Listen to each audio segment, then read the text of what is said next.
Naiinip na si Shin dahil 3 araw na silang naglalakbay dala ang mga kargamento. Ngunit naisip ni Hyo na isipin na lang nilang training ito. Naramdaman nila ang pagyanig at nakitang meron palang nagaganap na digmaan mula sa dalawang kaharian at ito ang first time nilang makakita ng tunay na digmaan kaya namangha ang dalawang bata dahil pangarap nilang maging malakas na general. Nang makauwi sila ay nagtraining ang dalawa na lagi nilang ginagawa. Ngunit sa kanilang labanan ay naglaho si Shin pero nakailag si Hyo kaya natalo niya ito. Kaya lamang na siya ng isang panalo sa lagpas 1,000 nilang laban. Napadaan ng isang karwahe at nakatingin ang matanda kay Hyo kaya nainis si Shin. Kaya sinabi ni Hyo na isa itong mandirigma ngunit walang pake si Shin dahil natalo daw siya dahil na-distract sa matanda. Ngunit napahanga pa ang matanda sa nakitang labanan ng dalawa. Ulila na ang dalawa dahil sa digmaan kaya patuloy silang nagsanay dahil pangarap nilang maging magigiting na general para makaahon sa hirap na ikinatuwa ng matanda. Ang kaharian ng Qin ay nahati sa dalawang ministro na sana ay nangangalaga sa kaharian ngunit naglalaban sila sa kapangyarihan. At ang half-brother ng kasalukuyang hari ay nakipagkampi kay Ketsushi upang makuha ang trono. Nagalit ang anak ng master kay Shin dahil sa pangit ng luto nito pero natakot ito sa kanya. Kaya binanatan siya ng master para magtanda. Pero pagkatapos ay galit na galit si Shin pero giit ni Hyo na di pa sila pwedeng lumayas dahil kulang pa ang kanilang kaalaman.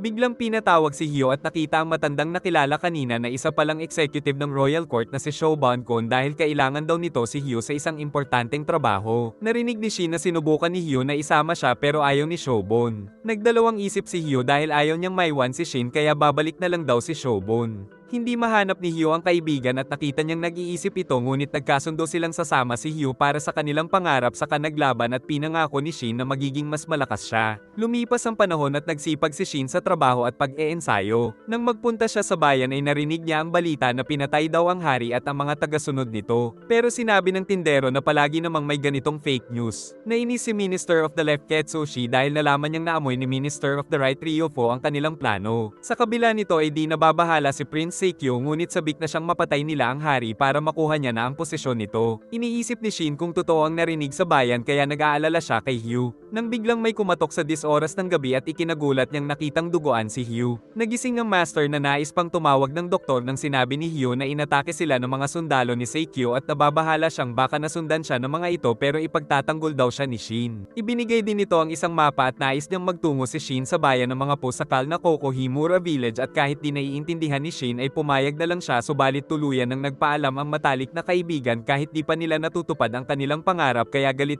na sinuntok ni Shin ang pader at isinumpang tatapusin ang gumawa nito. Maging ang anak ng master ay pabor sa nais ni Shin na paghihiganti. Agad ding kumilos si Shin kahit na mapanganib ang destinasyon. Dumating ang tauhan na sito na ipinagmalaki ni Seikyo na naging maganda ang buhay mula nang maging lingkod niya pero ipinapatay niya na ito sa bakulaw dahil nakakapangdiri daw ang mga may dugong alipin katulad ng half-brother niyang naging hari. At bagamat napadala nila sa ekspedisyon si Ryofo ay nababahala pa rin si Seikyo.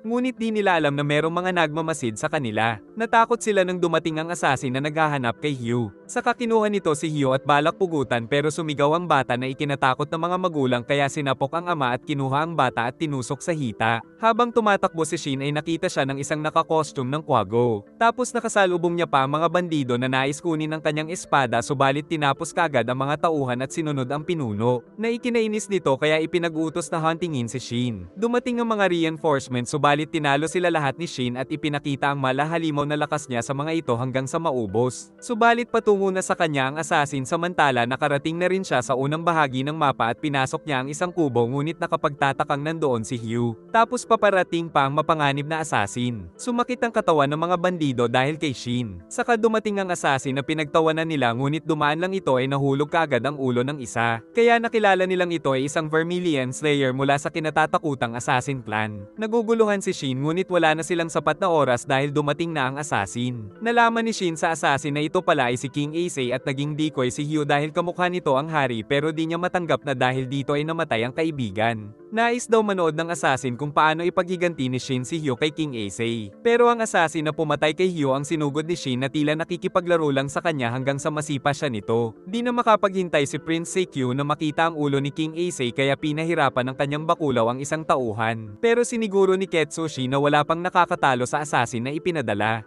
Saka ipinag-utos nito sa minister na patayin ang lahat ng kontra sa kanya. Nakaligtas naman si Shin ngunit nawala na ang lakas ng loob. Kaya sinabi ni Kingsei na mag-focus siya sa paghihiganti para kay Hugh. Dahil dito ay nakalimutan ni Shin ang takot na nararamdaman kaya nagawa niyang ilabas ang kanyang lakas. Inilabas na rin ng assassin ang kanyang kakayahan ngunit nakakailag si Shin. At kalaunan ay nagawa ng bida na mahiwa ang assassin kaya napatunayan ng hari ang sinabi ni Hugh na malakas talaga si Shin. Nagmakaawa pa ang kalaban dahil meron daw siyang mga anak. Ngunit pinatay na siya ng hari upang makasiguro. Nagagalit pa rin si Shin dahil naipit lang si Hugh sa problema ng hari. Subalit mas pinili niyang protektahan ang pinapahalagahan ni Hugh. Kalaunan ay naramdaman ni Kingsei ang panganib dahil paparating ang isang hukbo na pinagpapatay ang mga tao. Dahil dito ay nag-isip ng strategy ang hari kung paano sila makakatakas. Sobrang tapang at simple mag-isip si Shin kaya nais niyang sumugod. Nang biglang dumating si Karyo-ten na sinabing ituturo sa kanila ang lihim na lagusan. Di nagtiwala si Shin sa sinasabi ni Ten. Pero nang malaman na pera ang pakay nito ay pinagtiwalaan siya ni Kingsei. Nagpatuloy ang pagpatay ng mga kawal sa mga tao upang mahanap ang hari ngunit nasa loob na sila ng sikretong tunnel sa pangunguna ni Ten. Nagtanong si Shin kung kasama sa pinagpapatay ang pamilya ni Ten. Giit ng bata na wala na siyang pamilya dahil isa talaga siyang taong bundok ngunit napalayas ang kanilang tribo kaya siya napadpad dito. Habang naglalakbay ay iniisip ni Shin na pag natapos na ang kaguluhan ay pagbabayaran niya si Kingsei sa pagkamatay ni Hugh. Nag-report ang tauhan sa captain na wala silang natagpuan ni Anino ng hari. Kaya naisip ng captain na humingi ng tulong kay Mata. Nagtataka si Ten kung ba't nais patayin ng mga kawal ng Qin ang hari ng Qin. Giit ni Kingsei na wala kasi siyang lakas dahil 13 taon lang siya nang maging hari kaya nag-away ang dalawang ministro sa kapangyarihan. At nakipagsabuatan sa Minister of the Left ang half-brother upang makuha ang trono sa kanya. Pero kasama niya pa rin si Shobanko na kanyang tutor at naalala ni Shin na ito ang kumuha kay Hugh. Kaya naging malinaw ang lahat na kinuha lang nito si Hugh dahil kamukha ito ng hari. Labis na nagalit ang bida kaya binugbog niya si Kingsei. Ngunit sinakal siya nito at sinabing kailangan niyang gawin ang lahat para manalo sa digmaan. Ang katotohanan ay pumayag mismo si Hugh sa misyon upang maging isa siyang general. Saka inihagis ang bida na labis na nasaktan sa katotohanan. At kalaunan ay nakita na rin nila ang liwanag sa labas ng tunnel. Nainis si Ketsushi sa balitang nakatakas ang hari. Saka dumating si General Oki na ikinabahala ng Minister of the Left. Nainis si Ten nang malaman na walang pera ang hari kaya ipinangako na lang nito na bibiyayaan siya pag nakabalik sa trono. Si Shin naman ay nagpasya na gamitin si Kingsei upang siya ay maging general. Giit ng hari na kailangan nilang magtungo sa meeting place nila ni Shobankon. Giit ni Ketsushi na maliit lang na halaga ang malaking lupain kapalit ng tulong ni Legendary General Oki. Pero nagbabala si Shishi na huwag masyadong magtitiwala kay Oki. Saka ipinangako sa minister na nagpadala na siya ng malupit na assassin para sa hari. Ngunit pinagtawanan lang si Mata ng mga kawal kaya sinumpit niya ito at agad na namatay. Saka nasabik siya sa kanyang mga target. Nagmamadali na sila ngunit nahihirapan na si Shin saka gumulong si Ten. Inasikaso nito ang malalalim na sugat ni Shin upang hindi maimpeksyon, subalit tuluyan na itong nakatulog tapos paparating na si Mata na parang aso ang pang-amoy. Dahil kailangan nilang magmadali ay binuhat ng hari si Shin at isang araw at gabi silang tumakbo. At nang magising ay binatukan siya ni Ten dahil binuhat siya ng hari. Sa kabila nito ay nais nang magpatuloy ni Kingsei dahil baka maabutan sila ng mga naghahanap. Kaya nais ni Shin na buhatin ito pero sinabi ng hari na kahiya-hiya lang ang mga mandirigmang binubuhat kaya pinagtawanan siya ni Ten. Nakita ni Kingsei ang dalawang bato na palatandaan. Samantala nag-abang ang isang tigre kay Mata subalit isang sumpit lang ang katapat nito. Nagpatuloy naman ang tatlo sa mahirap na paglalakbay sa iba't ibang lugar at ayaw aminin ni Shin na napapagod na siya dahil 3 araw na silang tumatakbo. Kalaunan ay huminto ang hari at pumasok sa pagitan ng bato. At sa kabila nito ay nakita ang napakagandang lugar na kanilang destinasyon na ipinagawa ni King Boko 400 taon ang lumipas. Ngunit nakapagtatakang maraming pagkain kaya nagluto si Karyo-ten. Pagsapit ng hapon ay parang baboy na kumakain si Shin sa masasarap na niluto ni Ten kaya nawala ng gana ang dalawa. Tinanong ni Ten kung paano napanatili ang lugar sa loob ng 4 na siglo. Kaya kinwento ng hari ang tungkol kay King Boko noong pinatay ng mga taong bundok ang kanyang kabayo. Sa halip na magalit ay binigyan niya pa ng alak ang mga ito dahil alam niyang nagugutom ang mga taong bundok. Dahil dito ay naging mabait sa kanya ang mga mountain folk na unang beses na nagtiwala sa mga tagapatag dahil kay Boko. Subalit nang mamatay si Boko ay nagbalik ang hidwaan sa pagitan ng Flatlanders at Mountain Folks. Ngunit di pa rin nawala ang pagmamahal ng Mountain Folks kay Boko dahil hanggang ngayon ay inaalagaan pa rin nila ang bahay na ito. Kinabukasan ay namimitas si Ten ng persimmon nang makita siya ni Mata, mabuti na lang ay dumating si Shin para iligtas siya.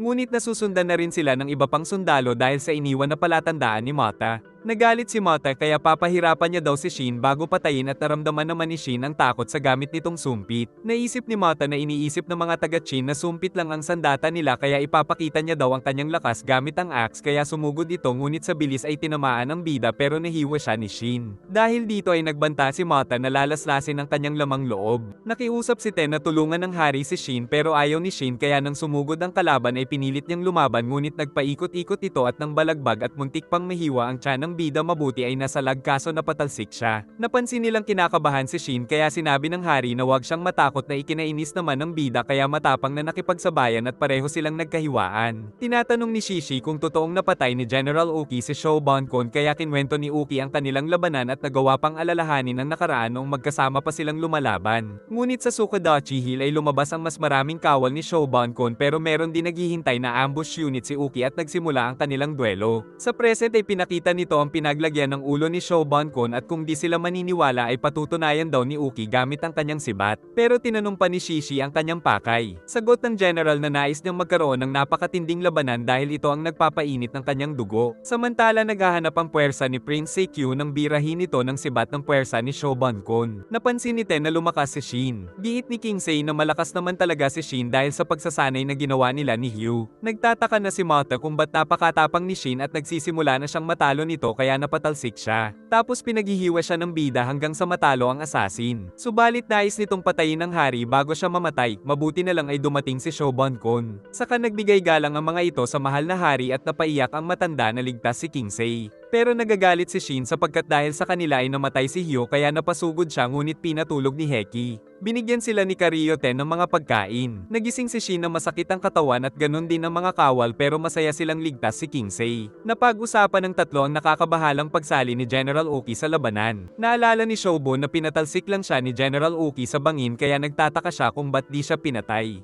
Nagdala si Ten ng mga pagkain at pinakilala siya ng hari sa mga kasama.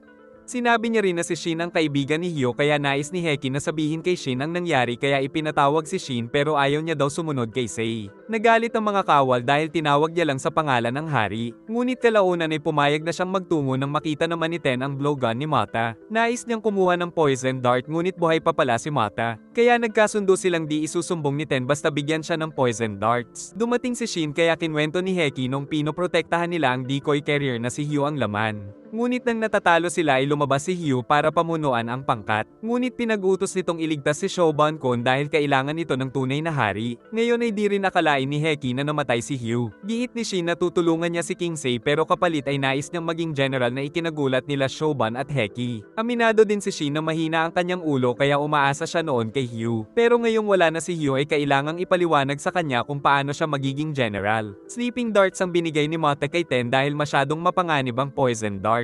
Ngunit nagbabala pa itong mapapahamak lang sila sa pagsunod kay Kingsei dahil wala itong ibang kakampi bukod kay Shobon. Giit ni Kingsei na imposibleng maging general si Shin dahil wala itong pag-aari, kaya naisip ni Shin na pag nakabalik na sa kapangyarihan si Sei ay bigyan siya nito ng ari-arian at pumayag naman ang hari. Ngunit dumating si Ten na nagtanong kung totoong kalaban din nila si Ryofo. Nakasalukuyang nasa digmaan at di pinapansin ang balita na nagsagawa ng revolusyon si Ketsushi. Pinaliwanag nila Shobon at Kingsei na hinihintay ni Ryofo na mapatay ni Prince Seikyu ang kasalukuyang hari na si King Issei. Upang magkaroon ito ng dahilan na patayin si Seikyu upang siya na ang maging bagong hari. Napagtanto ni Shin na wala pala silang ibang kakampi. Pero nais pa rin magbalik ni Kingsei sa capital sa lalong madaling panahon dahil kung makapaghanda si Ketsushi ay makikipagdigma ito kay Ryofo kahit buhay man o patay ang hari. Tutol naman si Shobon dahil wala na silang puwersa. At dahil sa blowgun na binigay ni Mata ay naisip nilang humingi ng tulong sa kinatatakutang mountain folks. Naglakbay sila patungo sa hari ng mga taong bundok ngunit nahihirapan ng mga kawal sa bigat ng mga armor pero pinilit pa rin nila para sa hari. Samantala ang mga tauhan ni Ketsushi na naghahanap sa kanila ay pinagpapatay naman ng mga mountain folks hanggang sa maubos. Nanghihina ang ibang mga kawal kaya pinababalik na ito ni Shobon pero tutol si Heki. Giit ni Shobon na walang kwenta ang bilang nila kung mountain folks ang makakalaban. Naisip ni Shin na mababait naman ang mga taong bundok kaya kinwento ni Heki ang kwento ng kabayo at alak. Kung saan binigyan ni Boko ng alak ang mga pumatay sa kanyang warhorse kaya naging mabait sa kanya ang mga ito at nagkaroon ng kapayapaan. Subalit sa silangan ng Chin ay nagkaroon ng taggutom kaya nagpadala si Boko ng pagkain dala ng mga barko. Ngunit nang ang kaharian na nila ang makaranas ng taggutom ay sinamantala ito ng mga taga-silangan upang sakupin sila. Labis na nagalit si Boko subalit wala silang nagawa dahil nagugutom ang kanilang puwersa kaya napaligiran si Boko. Mabuti ay dumating ang 300 mountain folks at tinulungan sila Boko pero maging sila ay natakot sa pagiging brutal ng mga ito. Kaya naisip ni Heki na malaki ang chance na patayin sila ng mga mountain folks. At di nila alam na pinagmamasdan na sila ng mga ito. Napapagod na sila sa paglalakbay saka pa nagpakita ang mga mandirigma ng taong bundok kaya agad nilang pinrotektahan ang hari. Sinabi ng commander na dinudukot nila ang mga mata ng mga nagpupuntang flatlanders dito. Pero dahil pakay nilang makipag-usap sa hari ng mountain folks ay hihintayin muna nila ang hatol nito. Akala ni Shin ay kasama sila ngunit inihagis siya nito. Dahil si Kingsei lang ang nais nilang dalhin at papatayin sila kung di sila papayag.